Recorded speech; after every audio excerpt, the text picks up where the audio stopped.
My father pushed me down the stairs and said, "Get rid of that child." Enjoy my new story. On September 19th, my father grabbed me by both shoulders at the top of the staircase in our family home on Prospect Avenue in Bethlehem, Pennsylvania. My 4-month-old daughter Rosie was in my arms. He shoved me backward because I refused to hand my baby over to my older brother, like she was a piece of furniture someone could borrow and never give back.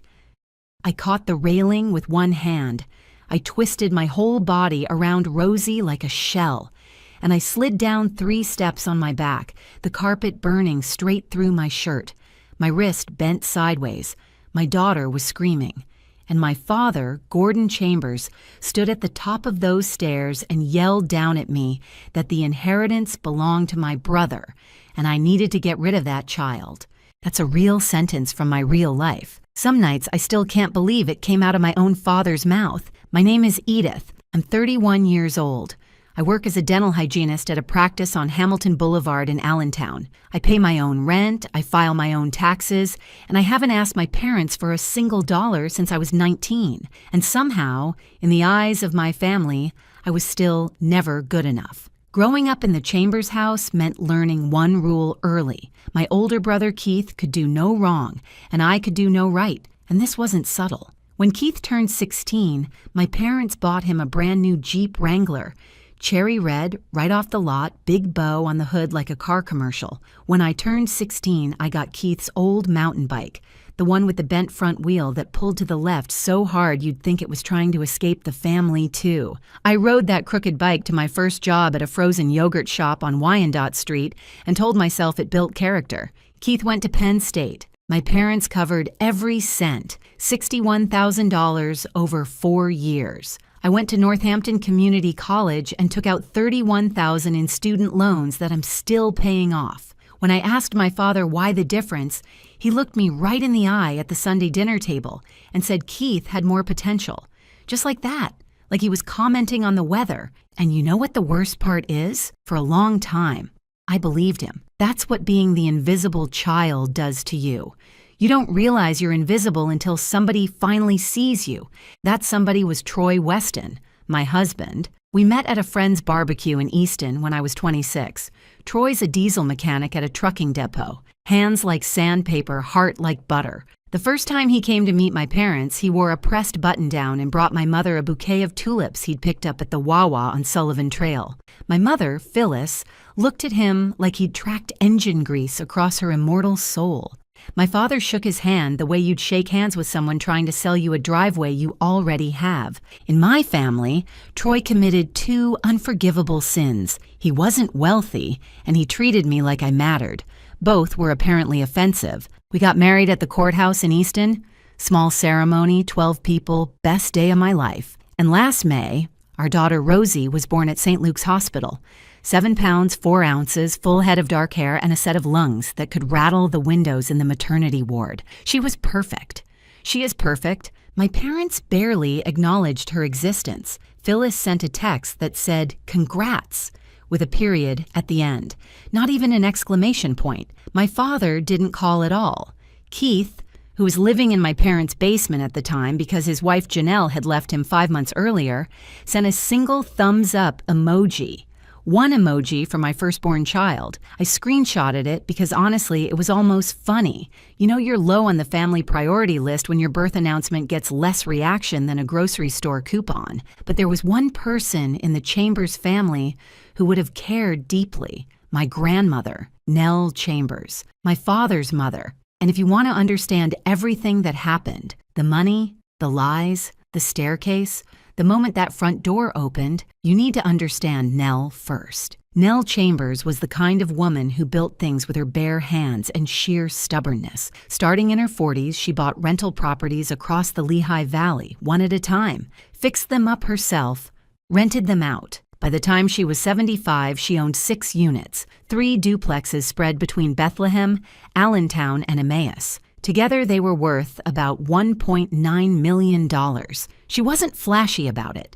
She drove the same Buick LeSabre for 11 years and still clipped coupons for dish soap. But the woman had built real, solid wealth, brick by brick, tenant by tenant. 3 years ago, my father moved Nell into Sycamore Ridge Assisted Living. He told the whole family she had advanced dementia, said she couldn't remember names, couldn't manage money, couldn't be trusted on her own anymore. He said it with such calm authority that none of us questioned it. I'm ashamed of that now. I should have visited. I should have picked up the phone and called the facility myself. But I was 28, working full-time, planning a wedding, and I trusted my father. That was my biggest mistake. Gordon became the sole manager of Nell's properties, her bank accounts, her trust, everything. He became the gatekeeper between my grandmother and the outside world, and for 3 years, that's exactly how he wanted it. Then, in the middle of August, my father called a family meeting at the Prospect Avenue house. He said it was about grandmother Nell's estate. He said it was important, and everyone needed to be there. What he didn't say was that by the end of that conversation, he would ask me to do something so outrageous, so completely unhinged, that I would realize my parents didn't just prefer my brother over me. They were willing to sacrifice my child for him. Before we continue, please hit subscribe and tell me in the comments where you're watching from and what time it is right now. I read every single one, and it truly means the world to me. Now, back to what happened. August 14th, a humid evening, the kind where the air sticks to your skin before you even get out of the car. Troy and I drove to the Prospect Avenue house after I finished my shift at the dental office. We left Rosie with Troy's mother back in Easton. Something about my father's voice on the phone told me this wasn't going to be a casual family dinner. I wanted my hands free and my head clear. The house smelled like Phyllis's pot roast and Lysol, my mother's 2 signature scents. You could always tell the emotional temperature of the Chambers household by what Phyllis was cooking. Pot roast meant she was performing. She wanted this evening to feel normal, like a family just sitting down to talk. It wasn't. Gordon sat at the head of the dining table with a manila folder in front of him. Phyllis stood by the kitchen counter with her arms crossed like a sentry. And Keith sat in the corner chair, looking like a man who hadn't slept in 6 months, which honestly, he probably hadn't. His hair was greasy. His shirt had a stain on the collar. This was a 35-year-old man who had been reduced to a ghost of himself by his own choices, and he still couldn't see it. My father opened the manila folder and laid it all out. He said Grandmother Nell's trust contained a specific clause. The grandchild, who was the primary caregiver of a minor child, would receive the family home on Prospect Avenue, valued at $380,000, plus 70% of the entire property portfolio. The grandchild without children would get the remaining 30%. Since I had Rosie, I qualified for the house and the bigger share. Keith did not. And then Gordon said the words that changed everything. He told me I had 2 options. Either I could sign temporary custody of Rosie over to Keith, making Keith the qualifying grandchild under the trust, or I could sign a separate document, relinquishing my entire inheritance claim. Either way, Keith would get what he deserved. His word.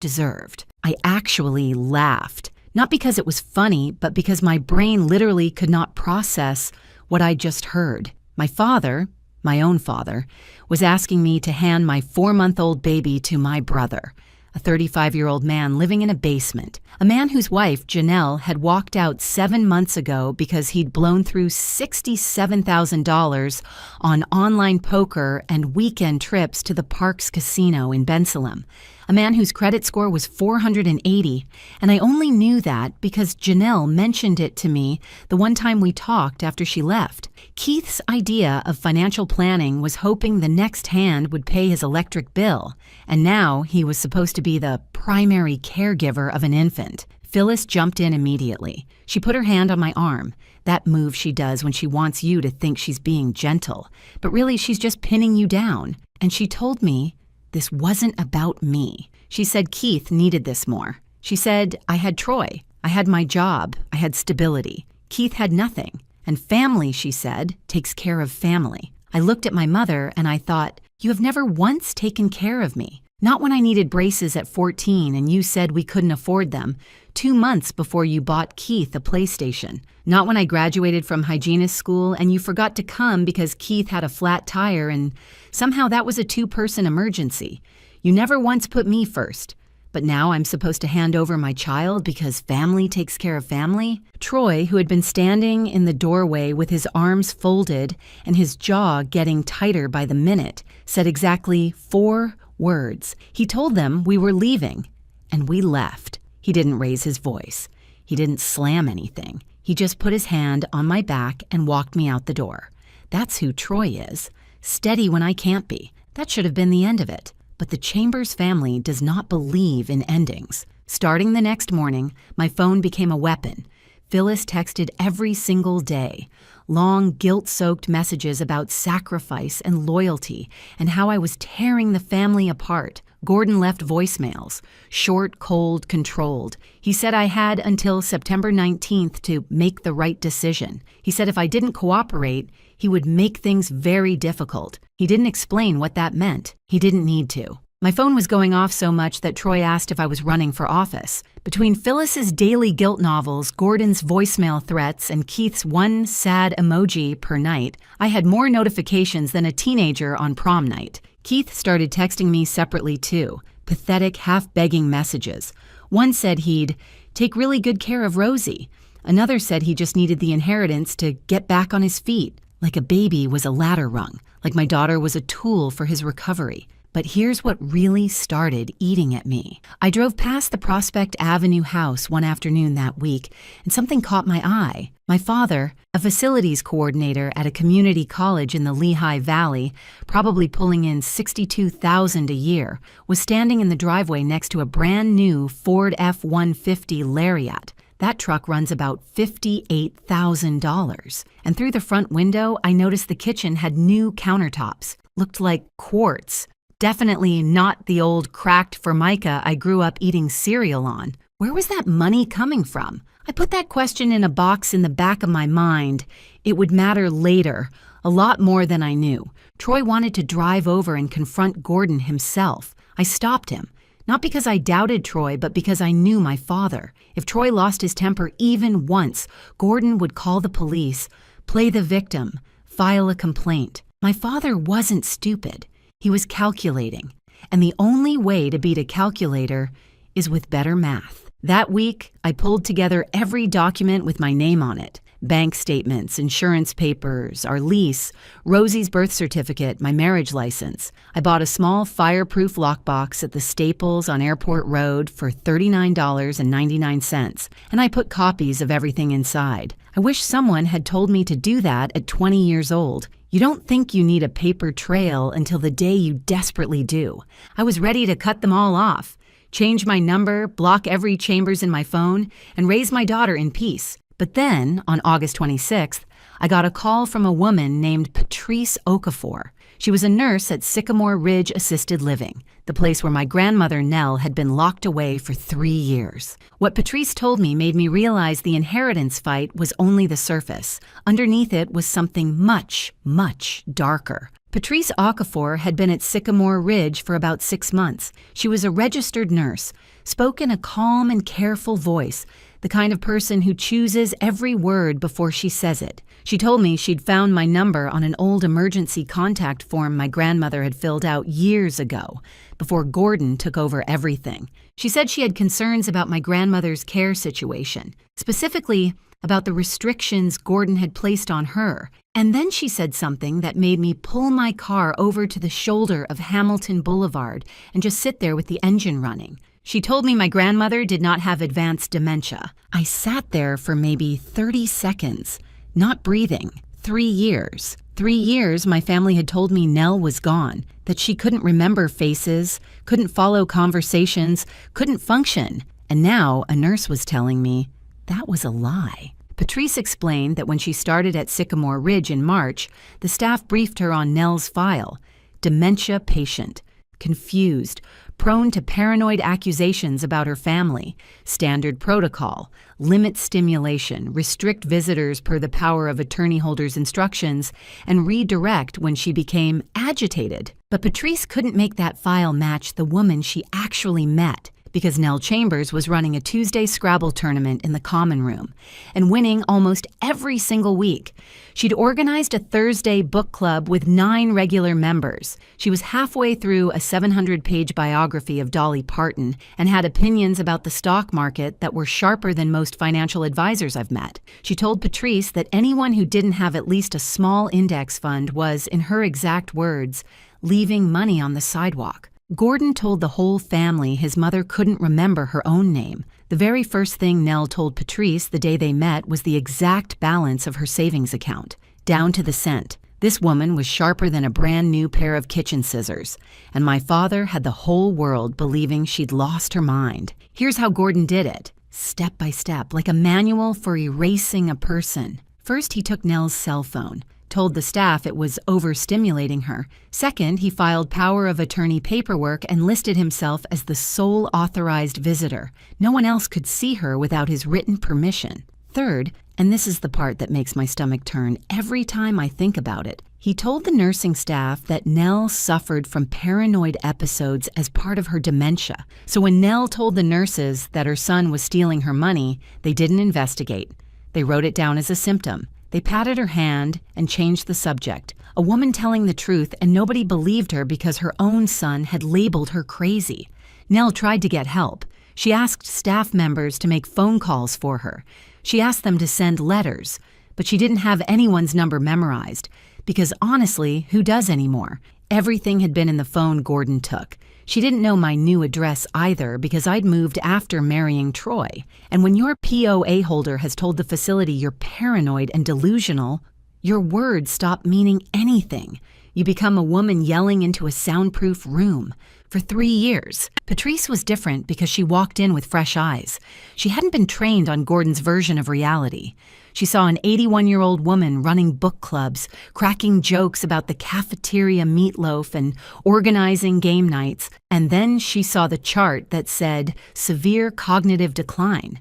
Those 2 pictures didn't match, and in Pennsylvania, Patrice was what's called a mandated reporter. If she suspected elder abuse or neglect, she was legally required to act. So she dug up that old emergency contact form from a filing cabinet, found my number, and called. 2 days later, on a quiet morning when I knew Gordon would be at work, I drove to Sycamore Ridge. I signed in at the front desk, and Patrice walked me down a quiet hallway to room 14B. My grandmother was sitting in a blue armchair by the window, reading a library copy of a mystery novel with a cracked spine. She looked thinner than I remembered, smaller, but her eyes were the same.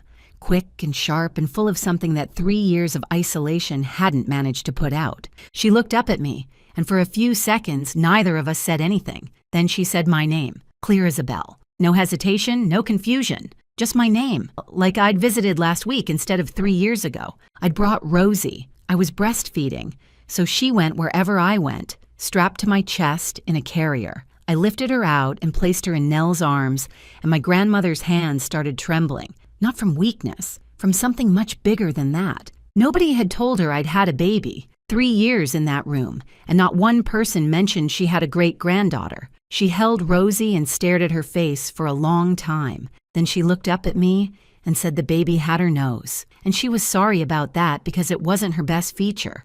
I laughed so hard I nearly woke up the woman napping next door. That was Nell. Even in the middle of all this darkness, she could find something to be funny about. Once she composed herself, Nell got very focused, very still. The kind of stillness I remembered from when I was a little girl and she'd sit at her kitchen table with a calculator and a stack of rent checks, running numbers on her properties. She was in business mode. She told me that her original trust, written by her attorney, Warren Healy, out of his office on 7th Street in downtown Allentown, divided everything equally between me and Keith, 50-50. No conditions, no clauses about children or caregiving, just a clean, fair split because, as she put it, both her grandchildren deserved an equal start in life. But 2 years ago, Gordon fired Warren Healy, didn't give a reason, just told him his services were no longer needed. Then he brought in a man named Glenn Fisk, a lawyer, who, as far as Nell understood, did whatever Gordon asked him to do. Fisk rewrote the trust. He added the clause about the grandchild with a minor child receiving the Prospect Avenue house plus 70% of the portfolio. At the time, Keith was still married to Janelle, and they were supposedly trying to have a baby. Gordon had bet that Keith would have a child first, but then Janelle left Keith in January because of the gambling. And 5 months later, I had Rosie. Gordon's own rigged game backfired on him. The clause he created to help Keith now helped me, and he couldn't undo it without admitting he'd committed fraud. So his only way out was to make me hand over my daughter or give up my share entirely. That explained the desperation. That explained the pressure. My father wasn't just greedy. He was trapped by his own lie. And the money, so that was worse. Nell told me that before Gordon took her phone, she'd already noticed the numbers didn't add up. Her 6 properties generated about $8,400 in combined monthly rent, but the deposits into her accounts were only around $3,200. Every single month, more than $5,000 just vanished. Over 3 years, that came to roughly $187,000. Gone. Into my father's pocket. My father wasn't just playing favorites. He was robbing his own mother blind while she sat in a room with no phone and no visitors, labeled too crazy for anyone to believe. If you have a parent or grandparent in a care facility, go visit them. Not on Christmas, not on their birthday. Go on a random Tuesday morning, sit with them, ask how they really are. Because sometimes the person who's supposed to be protecting them is the one they need protection from. That night, I sat in my car in the Sycamore Ridge parking lot. Rosie was asleep in her car seat. My hands were shaking on the steering wheel, and I made a decision. I wasn't going to run. I wasn't going to change my number and hide. I was going to take my father apart, legally, quietly, and completely, and my 81-year-old grandmother, the woman my father tried to erase from the world. She already had a plan. She'd been sitting in that room for 3 years with nothing but time and fury. And believe me, Nell Chambers had thought this through far better than I ever could have. The first thing Nell told me during my second visit to Sycamore Ridge was that revenge is a dish best served with documentation. She said it with a completely straight face, sitting in that blue armchair, and I realized then that my grandmother hadn't just been sitting in that room for 3 years, feeling sorry for herself. She'd been thinking, cataloging, waiting for someone, anyone, to walk through that door and hand her the one thing she didn't have, a connection to the outside world. Now she had me, and that was all she needed. We had 3 weeks. Gordon had given me a deadline of September 19th, the date of the next family meeting where I was supposed to either sign custody of Rosie over to Keith or surrender my inheritance. Fine. We'd use every single day. The first call I made was to Warren Healy, Nell's original estate attorney. His office was on 7th Street in downtown Allentown, above a sandwich shop that smelled like roast beef and mustard, the kind of building where real work gets done by people who don't need marble floors to prove they're serious. Warren was in his late 60s, silver-haired, reading glasses on a chain, and when I sat across from his desk and explained what Gordon had done, the man's face went through about 6 emotions in 10 seconds. The last one was cold, focused anger. Warren told me he'd been suspicious when Gordon fired him 2 years ago. No explanation, no notice, just a letter saying his services were no longer required. He'd considered reaching out to Nell directly, but was told by Gordon that she had dementia and couldn't communicate, so he let it go. He said he'd regretted that decision every day since, and now he intended to correct it. He pulled Nell's original trust from his files. Everything was right there in black and white, 50-50, split between me and Keith. No conditions about children, no clause about caregiving. Clean and fair, exactly how Nell described it. Then I showed him the documents Gordon had given me at the August 14th meeting, the modified trust prepared by Glenn Fisk. Warren put them side by side and shook his head, like a mechanic looking at someone else's bad wiring job. The modifications were significant. Keith's share had been inflated to 70%, plus the Prospect Avenue house, all contingent on the primary caregiver of a minor child clause that Nell had never approved and never signed. Glenn Fisk had used Gordon's power of attorney to authorize the changes, which was only legal if Nell was truly incapacitated and the changes served her interests. Neither was true. Warren said one word, challengeable. Then he said another word, criminal. Step 2 was the money. This part took me 2 weekends, a laptop, and about 4 pots of coffee. Nell remembered her online banking login, because of course she did, and with Patrice's help accessing a computer at the facility, we pulled 3 years of deposit records. I also went to the Lehigh County Courthouse and pulled property tax records for all 6 rental units, which are public information. Then I cross-referenced the expected rental income against what was actually deposited into Nell's accounts. The gap was staggering. Nell's properties brought in roughly $8,400 per month in combined rent, but only about $3,200 was hitting her accounts. The remaining $5,200 per month was being diverted. I built a spreadsheet, month by month, property by property, and the total over 36 months came to approximately $187,400. That money had been flowing straight into Gordon's personal checking account, and from there, some of it went somewhere I didn't expect, but I'll get to that in a minute. Step 3 was the most important piece, proving Nell was competent, because Gordon's entire defense would be that his mother had dementia and he was acting in her best interests. We needed a doctor to blow that apart. Warren arranged for an independent geriatrician, Dr. Rana Salazar out of Lehigh Valley Hospital, to visit Nell at Sycamore Ridge. She conducted a full cognitive assessment, the Montreal Cognitive Assessment, a clock drawing test, memory recall exercises,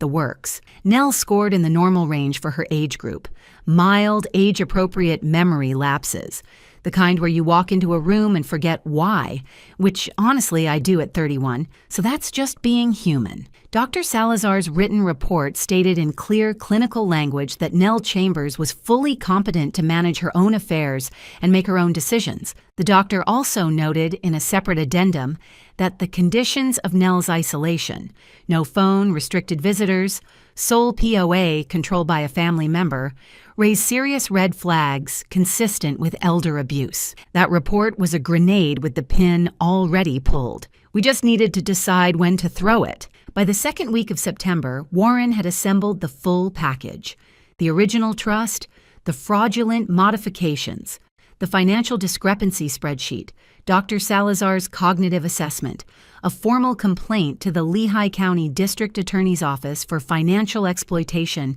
of an elderly adult under Pennsylvania Act 13, a petition to revoke Gordon's power of attorney, and a motion to restore the original trust terms. Everything was filed on September 15th, 4 days before the meeting.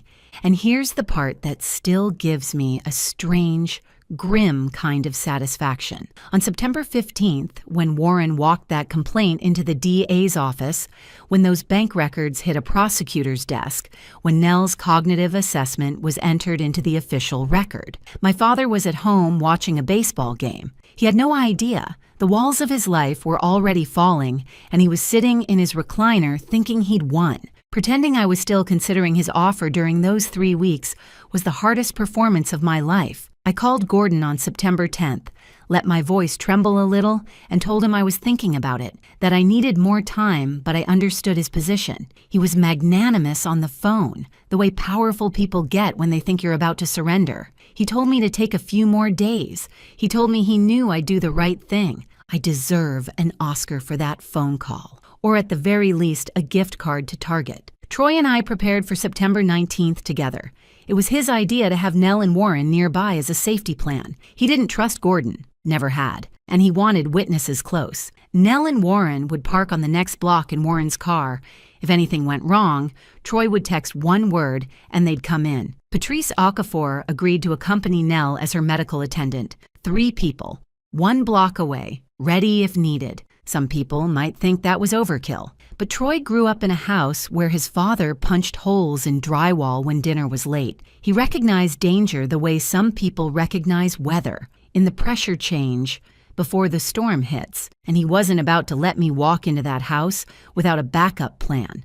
My savings account at that time had about $9,200 in it. Not a fortune, but enough to give me options. I'd been putting away $150 every paycheck since I was 24, even when it was tight, especially when it was tight. That little cushion meant I didn't have to say yes to anything out of desperation. If this story teaches you one thing, let it be that. A small savings account won't change your life overnight, but it might keep someone else from controlling it. The night before September 19th, I stood in Rosie's nursery at 2 a.m, watching her sleep. She was wearing a onesie with little strawberries on it. Her hands were curled into tiny fists, the way babies do, like she was ready to fight the world and she hadn't even opened her eyes yet. I whispered to her that tomorrow was going to be a hard day, but that everything I was doing was for her. Then I went to bed, set my alarm for 6, and didn't sleep a single minute. September 19th, a Friday,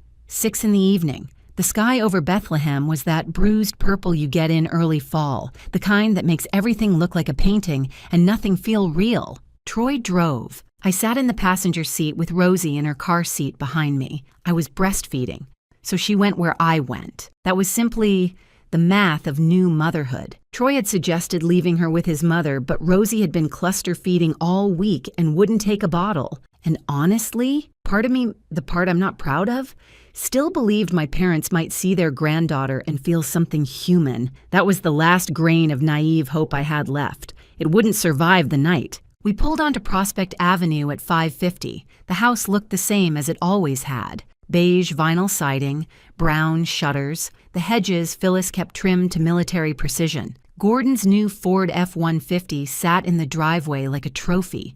Troy parked at the curb and sent a text to Warren Healy. "We're here." Warren confirmed he, Nell, and Patrice were parked on Birch Street 1 block north, engine running. Inside, the house smelled like coffee and lemon cleaner. No pot roast this time. Phyllis wasn't performing anymore. She sat at the dining table with her hands folded, eyes down, the posture of a woman who knew exactly what was about to be asked and had already made peace with it. Gordon stood at the head of the table, manila folder open. Same folder from August 14th, but thicker now. More papers, more signatures, more lines for me to sign away my daughter or my inheritance. He'd printed custody transfer forms. I could see the Lehigh County Family Court header from across the room. Keith sat in the corner. He looked worse than last time, thinner. His knee was bouncing under the table so hard the coffee cups were trembling. He wouldn't look at me. You know that feeling when you look at someone and realize they're not angry at you, they're not scheming against you, they're just drowning, and they'll grab onto anything that floats, even if it means pulling you under? That's what Keith looked like, and I felt sorry for him for exactly 3 seconds, until I remembered what he was willing to let happen to my daughter for a check. Gordon didn't waste time. He tapped the folder and told me this was my last chance. He said he'd been patient. He said he'd been more than fair. He said all I had to do was sign, either the custody papers or the relinquishment form, and we could all move forward as a family. I looked at my father across that table and I felt something I'd never felt before. Not anger, not fear, just a deep, heavy clarity. Like someone had wiped the fog off a window I'd been staring through for 31 years. I told him no, not dramatically, not with a speech, just no. And then I picked up Rosie's car seat from the floor and started walking toward the hallway. What happened next took maybe 7 seconds. It felt like 40 minutes. Gordon moved fast for a 59-year-old man. He stepped into the hallway and blocked my path near the top of the staircase. He wasn't yelling yet. That came after. First, he tried the voice, the low, controlled, Gordon knows best voice that had run this family for decades. He told me I was making a mistake. He told me I didn't understand what was at stake. I tried to step around him. He grabbed my shoulders, both hands, hard. I had Rosie's car seat in my left hand. I tried to twist free with my right, but Gordon wasn't letting go. He was gripping me like I was something he owned, like he'd been gripping this whole family his whole life and couldn't physically process someone pulling away. Then he shoved. I went backward. My heel caught the top step. My right hand shot out and grabbed the railing, and I twisted my body, pure instinct, pure motherhood, so that my back hit the stairs and Rosie's car seat stayed level against my chest. I slid down 3 steps. The carpet tore through my shirt and burned the skin off my lower back. My wrist bent sideways against the railing with a hot snap of pain that told me something had gone very wrong in there. Rosie was screaming, that newborn scream that sounds like the whole world is ending, because for her, in that moment, it was. And from the top of the stairs, my father looked down at me and screamed that the inheritance was Keith's and that I needed to get rid of that child. Phyllis stood in the dining room doorway. She didn't move. She didn't speak. She just stood there with her hand over her mouth, watching her husband shove her daughter down a staircase, and she did nothing. 31 years of nothing, perfectly consistent to the end. Troy came around the corner from the living room like a freight train. He put himself between me and the staircase, helped me up with one arm, checked Rosie with the other. She was crying but unharmed. The car seat had done its job, and my body had done the rest. My back was on fire, my right wrist was swelling fast. But my daughter was safe. That was the only calculation that mattered. Troy pulled out his phone. He typed one word and sent it to Warren Healy's number. Then he looked at Gordon, still standing at the top of the stairs, breathing hard, face red, and told him he was calling 911. Gordon's expression flickered. Just for a second, the first crack. The front door opened 90 seconds later. Warren Healy came in first, gray suit, briefcase, reading glasses still on. Behind him, Patrice Okafor in her scrubs, and behind Patrice, moving slowly with a wooden cane and an expression I will remember until the day I die, my grandmother. Nell Chambers, 81 years old, the woman my father had locked away for 3 years and told the world was gone. She was right there, standing in his hallway, looking up at him. Gordon's face went white, not the white of anger or shock, the white of a man watching the ground open up beneath his feet and realizing there was no bottom. His hands started shaking. His mouth opened and nothing came out. For the first time in my entire life, my father had no words, no control, no script. Keith dropped the coffee cup he'd been holding. It shattered on the dining room floor, and nobody picked it up. Phyllis sat down in the nearest chair like her legs had simply stopped working. Nell didn't yell. She didn't make a speech. She walked into the dining room, pulled out a chair, and sat down at the table like she owned the place, which, technically, she still did. Warren set his briefcase on the table, opened it, and placed a single folder in front of Gordon. Inside that folder was everything. Dr. Salazar's cognitive assessment proving Nell was competent, 36 months of bank records showing the missing $187,000, the original trust beside the fraudulent modification, and a stamped copy of the complaint filed with the Lehigh County District Attorney 4 days earlier. Gordon stared at those documents. I watched his eyes move across the pages, the numbers, the dates, the DA's office letterhead, and I watched him understand. He hadn't lost tonight. He'd lost 4 days ago. Everything since then had been a dead man walking and not knowing it. I'd never seen a person age 10 years in 10 seconds. Gordon went from barking orders to looking like someone just told him he owed the IRS his entire retirement fund. His hands kept shaking. He tried to speak twice, and both times nothing came out but air. Nell looked at her son across that table, and she said, quiet, steady, the voice of a woman who had 3 years to rehearse this moment. Gordon, I raised you, and I have never been more ashamed of anything in my life. That was it. No screaming, no dramatic monologue, just a mother telling her son the truth in 7 words. And somehow, that was worse than anything else she could have said. Troy called 911 at 6:22. 2 officers from Bethlehem PD arrived at 6:39. They documented my injuries, the carpet burns on my back, the swelling in my right wrist. Troy gave his statement. Gordon told them I'd slipped on the stairs. The officers noted both accounts, took photos, and filed a report. They didn't arrest him on the spot, which is frustratingly normal for domestic incidents with conflicting stories in Pennsylvania. They told me I could pursue charges through the DA's office. I already had. We left the Prospect Avenue house at 7:45 that evening. Troy carried Rosie. Warren drove Nell back to Sycamore Ridge. Patrice went with them. Gordon stood in the kitchen alone. Phyllis had gone upstairs without a word. Keith was on the back porch, sitting on the steps in the dark. Nobody said goodbye to any of them. There was nothing left to say. If you've made it this far, you're the reason I keep telling these stories. If you haven't subscribed yet, I'd love for you to join us.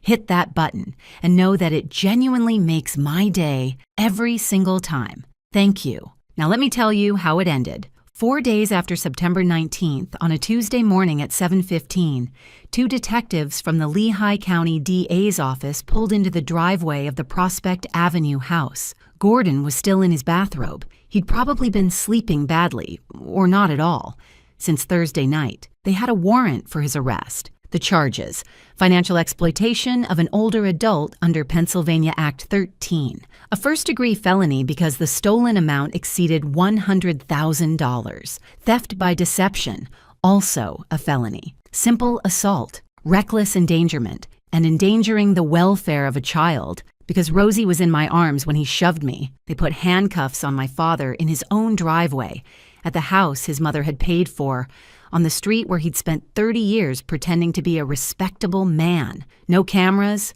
no audience, no dramatic scene, just 2 officers, a pair of handcuffs, and the quiet click of a man's entire life locking shut. His bail was set at $75,000. He couldn't pay it. The money in his accounts was stolen money, and those accounts were frozen. Gordon Chambers spent 11 days in the Lehigh County Correctional Facility before Phyllis scraped together a bond using her own savings. 11 nights on a thin mattress for a man who'd just renovated his kitchen with his mother's money. There's a word for that kind of math. I think it's called justice. But Gordon wasn't the only one. 2 weeks later, when forensic accountants finished tracing the money, they found something that hit me harder than the staircase. Phyllis had a separate savings account at a small bank in Easton, not the family's main bank, a different one, under her maiden name. Over 3 years, Gordon had transferred roughly $34,000 into that account. Regular deposits 3 or 4 times a month, small enough to avoid automatic flags. My mother knew. She didn't just look the other way. She profited. Every guilt trip she'd laid on me, every speech about family sacrifice, every time she stood in that kitchen with her arms crossed and told me I was being selfish. She had stolen money in her pocket. Phyllis was arrested on a Wednesday afternoon in early October. Conspiracy to commit theft by deception, receiving stolen property, a felony in Pennsylvania when the amount exceeds $2,000. I don't know what she told the officers when they came. I imagine she was polite. Phyllis was always polite, right up until the moment she watched her husband shove me down a staircase and did absolutely nothing. She took a plea deal, 18 months of probation, 200 hours of community service, full restitution of the $34,000. She avoided prison time because she cooperated with the DA and gave testimony against Gordon. But for a woman who spent her entire life building the perfect family portrait for the neighbors and the church circle and the PTA, a criminal record was its own kind of cell, one she'd carry everywhere. Gordon's attorney tried to negotiate. The evidence didn't leave much room. Bank records don't lie, and Warren Healy's documentation was meticulous. Gordon took a plea, 3 to 6 years in state prison, full restitution of $187,400, which he didn't have and probably never would. He also lost his job. A community college can't employ a man with felony convictions for elder abuse and assault. 30 years of mediocre respectability, gone in one sentencing hearing. Glenn Fisk, the attorney who'd modified Nell's trust under Gordon's direction, he didn't go to prison. But the Pennsylvania Disciplinary Board opened proceedings against him within weeks. He'd altered legal documents, using a power of attorney that was obtained under fraudulent pretenses, without the grantor's informed consent. His license was suspended, and disbarment followed within 6 months. A separate investigation for forgery was still open last I heard. Some consequences are slow, but they still find you. And Keith, my brother, didn't face criminal charges. He hadn't stolen anything, hadn't forged anything, hadn't pushed anyone. But Nell sat him down privately, just the 2 of them, and told him the truth about his share of the estate. The money was there for him, every penny of his 50%, but he wouldn't see a single dollar until he completed a 90-day residential addiction treatment program. If he dropped out or relapsed before completion, his share would be redirected to a charitable trust. For the first time in Keith's life, nobody was going to fix it for him. No parents swooping in with a check. No sister guilted into sacrifice. Just Keith, a program, and the choice to either grow up at 35 or lose everything for real. I don't know yet which way that story goes.